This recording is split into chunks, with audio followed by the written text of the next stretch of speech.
नमस्कार दोस्तों, स्वागत है आपका BMJ एकेडमी में। दोस्तों, इंडियन पॉलिटी के पिछले वीडियो में हमने संसद के अंग राज्यसभा, जिसे कि उच्च सदन कहा जाता है, के बारे में पढ़ा। आज के इस वीडियो में हम लोकसभा, जिसे कि निम्न सदन कहा जाता है, उससे जुड़ी सभी प्रमुख जानकारियों को देखेंगे। तो आइए दोस्तों शुरू करते हैं। लोकसभा। अनुच्छेद 81 में लोकसभा की संरचना का वर्णन किया गया है। लोकसभा की संरचना में अधिकतम सदस्य संख्या अभी 552 है, जिसमें कि 550 राज्यों तथा केंद्र शासित प्रदेशों से और 2 सीटें एंग्लो इंडियन से हैं। लेकिन वर्तमान में अभी 545 सीटें ही हैं, जिसमें कि 530 राज्यों से है और 13 सीटें केंद्र शासित प्रदेशों से है और 2 सीटें एंग्लो इंडियन के लिए आरक्षित हैं। परंतु ये जो आरक्षित सीटें हैं एंग्लो इंडियन के लिए, वो बस इसी लोकसभा तक के लिए है। अगले लोकसभा चुनाव में एंग्लो इंडियंस के लिए कोई पद आरक्षित नहीं होगा और ये किया गया है 104वें संविधान संशोधन 2019 के द्वारा। इस संविधान संशोधन के द्वारा एंग्लो इंडियन के लिए जो लोकसभा और राज्यों की विधानसभा में जो आरक्षित सीटें होती थी, उसे निष्प्रभावी कर दिया गया है। तो अगले लोकसभा चुनाव में एंग्लो इंडियन के लिए कोई आरक्षित सीट नहीं होगी और 2020 के बाद जितने भी विधानसभाओं का चुनाव होगा, उसमें भी एंग्लो इंडियंस के लिए आरक्षित सीटें नहीं होंगी।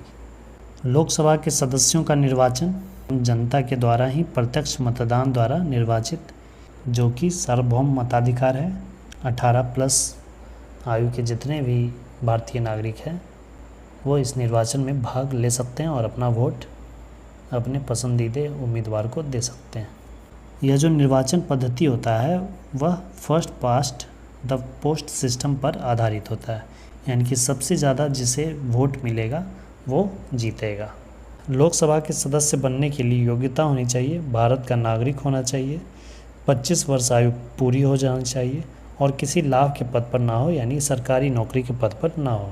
लोकसभा का कार्यकाल 5 वर्षों के लिए होता है, लेकिन आवश्यक नहीं है, पहले भी विघटित हो सकता है। अनुच्छेद 85 के अनुसार PM की सिफारिश पर राष्ट्रपति लोकसभा को विघटित कर सकते हैं पहले भी। राष्ट्रीय आपात, जो कि अनुच्छेद 352 में है, उस समय अनुच्छेद 83(2) के अनुसार कार्यकाल को 1 वर्ष के लिए बढ़ाया जा सकता है। यदि आपातकाल लगा रह गया तो कार्यकाल कितनी भी बार बढ़ाया जा सकता है, परंतु एक बार में केवल 1 वर्ष के लिए ही बढ़ाया जा सकता है। तो ये जो 5 वर्ष है, वो उससे पहले भी हो सकता है विघटन से, और उसे बढ़ाया भी जा सकता है राष्ट्रीय आपातकाल लगाकर। आपातकाल खत्म होते ही 6 माह के अंदर अवश्य ही चुनाव हो जाने चाहिए। लोकसभा के प्रथम अध्यक्ष थे गणेश वासुदेव मावलंकर और वर्तमान अध्यक्ष हैं ओम बिरला। लोकसभा के अध्यक्ष का वर्णन अनुच्छेद 93 से अनुच्छेद 97 तक में दिया गया है। इसमें विभिन्न अनुच्छेदों में लोकसभा अध्यक्ष की कार्यशक्ति और कार्य के बारे में बताया गया।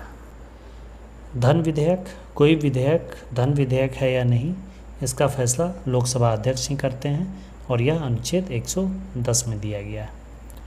धन विधेयक, जो कि अनुच्छेद 110 में है, इसके साथ ही वित्त विधेयक, जो कि अनुच्छेद 117 में है, वह सिर्फ लोकसभा में ही प्रस्तावित किया जा सकता है, राज्यसभा में प्रस्तावित नहीं किया जाता है। संयुक्त अधिवेशन की अध्यक्षता, संयुक्त अधिवेशन बुलाने का अधिकार अनुच्छेद 108 के तहत राष्ट्रपति को होता है, परंतु इस अधिवेशन की अध्यक्षता लोकसभा अध्यक्ष द्वारा ही की जाती है।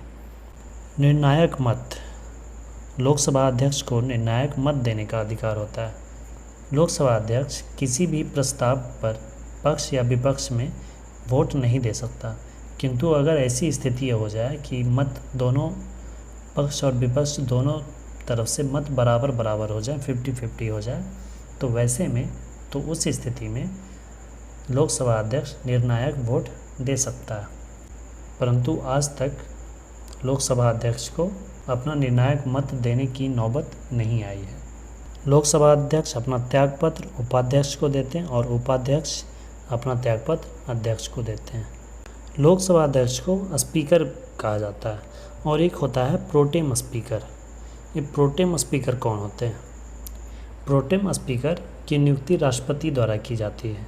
यह उस समय किया जाता है जब लोकसभा का जब चुनाव होता है तो जितने भी निर्वाचित सदस्य होते हैं उन्हें शपथ ग्रहण करवाना होता है। तो उस समय लोकसभा अध्यक्ष तो कोई होते नहीं हैं, तो उस समय प्रोटेम स्पीकर बनाया जाता है।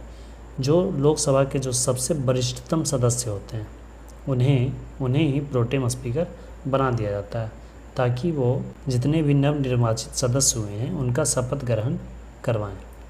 नवनिर्वाचित सदस्यों के शपथ ग्रहण के बाद प्रोटेम स्पीकर का पद स्वतः ही समाप्त हो जाता है और फिर जो लोकसभा अध्यक्ष जो स्पीकर होते हैं उनका चुनाव फिर किया जाता है।